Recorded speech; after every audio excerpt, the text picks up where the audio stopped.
Rajshahi university এর গেটের সামনে দাঁড়িয়ে আছি আর এখান থেকে শুরু হবে আজকের ব্লগটি। এই গেট শুধু একটি প্রবেশদ্বার না, রাজশাহীর ইতিহাসের গর্বের এক প্রতীক। গেট দিয়ে ঢুকতেই আপনারা এত সুন্দর একটি ভিউ পাবেন যা বলার বাইরে। যত সামনে এগোচ্ছি তত আমি মুগ্ধ হচ্ছি। এটি হলো রাজশাহী বিশ্ববিদ্যালয়ের প্রশাসনিক ভবন। রাজশাহীতে ঘুরে গেছে কিন্তু প্রশাসনিক ভবনের এই সামনে থেকে কেউ ছবি উঠায়নি এমন মানুষ খুব কমই পাওয়া যাবে। এইখানে একটি বেশ বড় বই রাখা আছে আর এইখানে দুইটা উক্তিও আছে, আপনারা চাইলে ভিডিও পজ করে উক্তিগুলো পড়তে পারেন। প্রশাসনিক ভবনের এই পাশটাতেই হচ্ছে প্যারিস রোড। এই তো এখন চলে আসলাম বিখ্যাত সেই প্যারিস রোডে।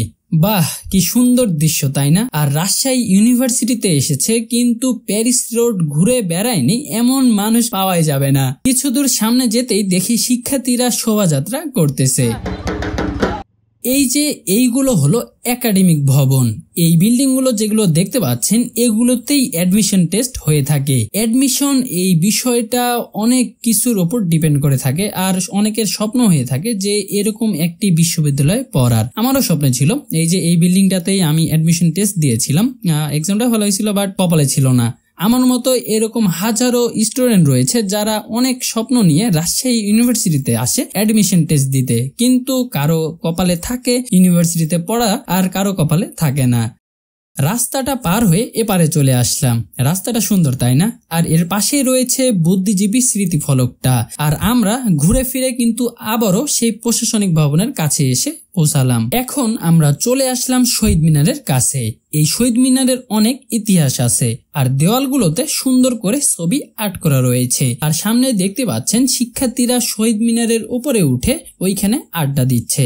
এটা হলো রাজশাহী ইউনিভার্সিটির মসজিদ, যেটা ঠিক শহীদ মিনারের সামনেই অবস্থিত। কি সুন্দর ও মনোরম পরিবেশ, তাই না? আর অ্যাডমিশনের সময় এইখানেই কিন্তু অনেক শিক্ষার্থী রাত্রি যাপন করে। এখন আমরা চলে আসলাম ইউনিভার্সিটি স্টেডিয়ামের কাছে। চলেন একটু ভিতর থেকে ঘুরে আসি। বেশ বড় স্টেডিয়ামটা। এই যে ফুটবলাররা ওয়ার্ম আপ করছে। ইউনিভার্সিটি স্টেডিয়াম থেকে বের হয়ে এখন আমরা অন্যদিকে যাচ্ছি। আর একটা কথা, সেটা হচ্ছে রাজশাহী ইউনিভার্সিটির ক্যাম্পাসটা এতটাই বড় যে আপনারা এটা হেঁটে দেখে শেষ করতে পারবেন না। এতই বড় এরিয়া জুড়ে বিশ্ববিদ্যালয়টি অবস্থিত।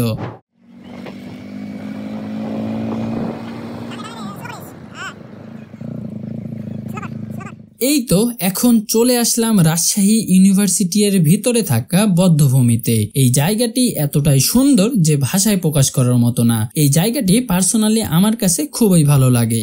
একদম ছবি তোলার মতোই ব্যাকগ্রাউন্ড। এই যে আমাদের হচ্ছে ফটোগ্রাফার স্যার, আমাদের এই যে মডেল, এই যে আমিও আছি এইখানে ছবি তুলতেছি। এইখানে বেশ কিছু ফটোশুট করে আমরা আবারও বেরিয়ে পড়লাম রাজশাহী ইউনিভার্সিটির কেন্দ্রীয় লাইব্রেরির কাছে যাওয়ার জন্য। সর্বশেষে আপনাদের উদ্দেশ্যে একটা কথাই বলতে চাই, আপনারা যারা রাজশাহী ইউনিভার্সিটিতে পড়তে চান আপনাদেরকে এই জায়গাটাতে আসার জন্য অবশ্যই আপনাদেরকে স্ট্রাগল করতে হবে। স্ট্রাগল ছাড়া আপনারা এখানে পৌঁছাতে পারবেন না। তো এখনই বেশি কিছু না করে আপনারা পড়াশোনায় মনোযোগ দিন। আর একটু যদি আপনারা স্ট্রাগল করতে পারেন অ্যাডমিশনের এই সময়টাতে, তাহলে আপনারাও হয়তো রাজশাহী ইউনিভার্সিটিতেও পড়াশোনা করতে পারেন, হয়তো বা আপনারা ঢাকা ইউনিভার্সিটি বা আপনার স্বপ্নের বিশ্ববিদ্যালয়ে পড়াশোনা করতে পারেন। জাস্ট দরকার একটু ডেডিকেশন, একটু রুটিন মাফিক পড়াশোনা করা, যেটা আমি করিনি। তারপর আর কি, এই তো ভার্সিটি ঘোরা হয়ে গেল, এখন বের হয়ে যাচ্ছি ভার্সিটি থেকে। ভিডিওটি ভালো লেগে থাকলে লাইক করতে পারো, এন্ড চ্যানেলটি সাবস্ক্রাইব এন্ড ফেসবুক পেজটি ফলো দিয়ে রাখতে